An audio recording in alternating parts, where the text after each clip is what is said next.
Hey everyone, in this video we're going to show you the location of a sports hernia so you can get a better idea of what you're dealing with your groin pain.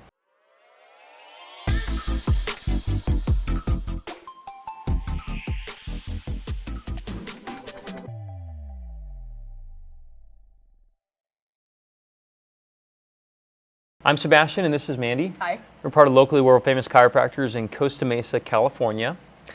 We're going to get right into this demonstration here. At the end, if you feel like you want any more help, you can click on the webinar that we have in the corner of the video, which goes over a webinar that we have that's completely free, and we also do have virtual and in-person services too. So go ahead and take a knee up here. Let's just go for the location. Absolutely.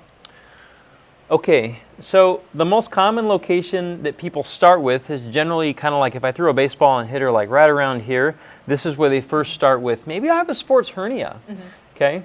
And now find your ASIS, right? So there's the bony bone on the front that most people can find. So this is a general starting point as well for like overall orientation. So there's this point, and also there's a pubic bone. Yep. Can you crawl your hand down until you find a bony bone down there? Yep. Okay, so this is your pubic symphysis. So now there's the inguinal ligament that comes between them, and everything below you can kind of deem as like hip or thigh musculature. The adductors are actually on the intersection here. The adductors go up and insert into the pubic symphysis. Above it is like your abdominal muscles. And then there's, like I said, there's the inguinal canal or the inguinal ring, which is different on different genders here. Okay. Now, a sports hernia is technically a tearing of the aponeurosis of the tissue in this lower abdominal area. To be fair, or to be clear, it's not a hernia. A sports hernia is not a hernia whatsoever. Mandy, what's a hernia? A hernia is like a visible or palpable, feelable divot, or like your intestines are coming out. You would feel like you have more or less tissue in an area, like usually in a quarter-sized or more area. Yeah, usually we kind of use the let me show you something rule. When a person says, hey, I got this problem, let me show you something, and it's like, okay, if you can show me something, it's probably not a sports hernia. Yeah. Why is it called a sports hernia?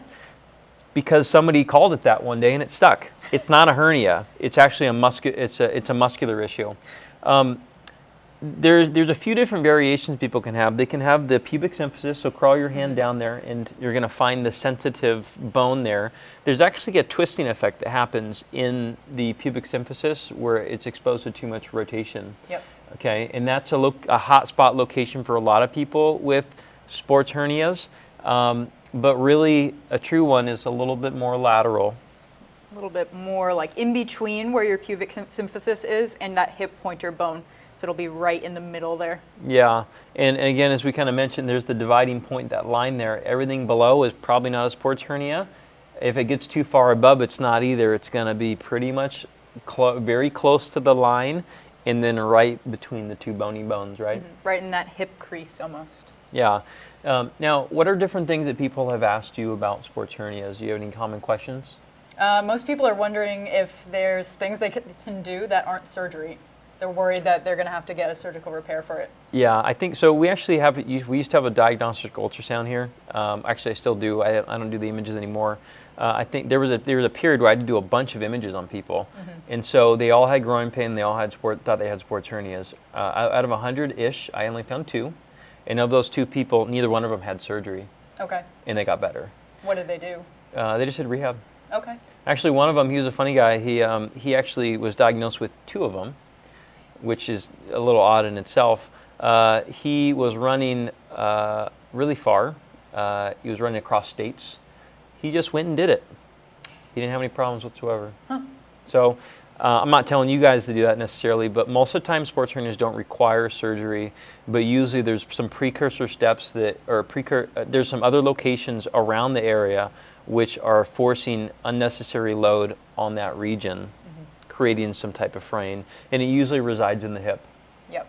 Other thing we see that's a big flag for a sports hernia rather than like a true structural hernia where you have something like popping out of your body is it switching sides. Yeah, and in a true sports hernia, if you've seen some of our other videos, you've probably seen us use the term sports hernia and true sports hernia, or sports hernia and true sports hernia. It's because a lot of people receive the diagnosis, but there's no actual visual disruption of the tissues in the area.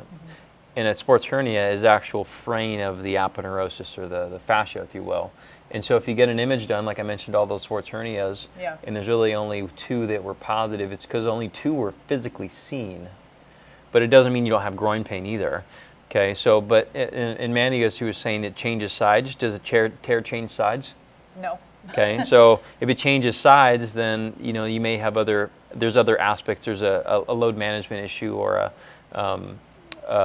some type of movement pattern issue as well.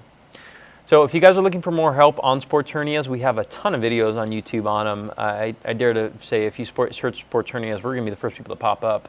And so we're in Costa Mesa, California. We see a lot of people with groin pain and people who have been diagnosed with sports hernias, and I don't know anybody off the top of my head who needed a surgery for it. I haven't seen any. Yeah. Yeah. Most of the time people get better, but it's hard to get better on your own with it. And the common complaint is that people feel like they've been to places and nobody knows really what it is or what to do with it.